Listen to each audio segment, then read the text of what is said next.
Hey guys, hope you're all having a great day. In today's video, I'm going to be protecting the palm trees as well as the camellias that I have in the ground just to ensure that they make it through the winter. Here's one of the palms and then one of the camellias next to it. They still look great so far. You can see that the palm is still looking nice and green, not seeing any frost or freeze damage, and we've gotten down to about maybe 23, 24 degrees. Same thing with the camellia. The only damage I've really just seen is on the buds. A lot of the buds have kind of turned to a brown color. There's still some that look okay, but I doubt they're really going to bloom anymore. These are supposed to be evergreen, but what I'm going to end up doing with both of these is the same thing I did to the bananas. So if you saw when I did end up protecting these, it's just a small, maybe 2 to 3 foot metal fencing, and then I just throw it with different types of compostable stuff like leaves, grass clippings, anything that could be turned into a mulch. On that hill over there, these pear trees finally dropped all their leaves, so as I clean up those leaves, I'm going to put them around the base of these plants. I do have a bunch of this stuff that was left over. You can see it's kind of the same fencing that's about 2 feet tall, but just in case I happen to run out or need more, I also got this plastic poultry netting. I ended up going for the plastic than the metal just because it was a lot less expensive to get this, but it should hopefully do the job just the same. And then I also bought these garden stakes. So they're 3 feet tall. They're just a little bit longer than or actually this one's a little bit shorter than this fencing, but it should hopefully work just fine. I'm just gonna go through and speed up this process to get all 4 of these taken care of, and then I'll show you what it looks like in the end so you get a good idea.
Okay, and just like that, I am all done.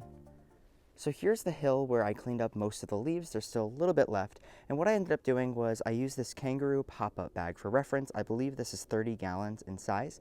For each plant that I did enclose, I used about 2 of these pop-up bags worth. So pretty much 60 gallons worth of leaves in total. I didn't compress it or anything, but if I show you this side over here, I'll just kind of show you each plant that I went through. Again, there's 2 camellias and then 2 needle palms. So I used the smaller fencing for the needle palms because they were shorter, and I decided to go for the taller fencing for the camellias just so that way it would cover more of the plant.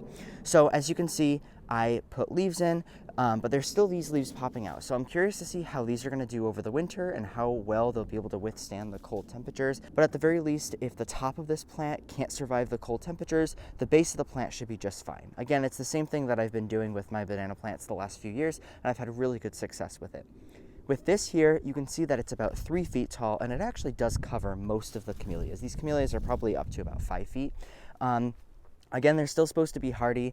I'm hoping there's not going to be any issues with the evergreen leaves touching the rest of this. I'm hoping there's not going to be any like fungus issues or stuff like that, but I'm not going to find out until I end up removing them. But I think this is better than not covering them at all.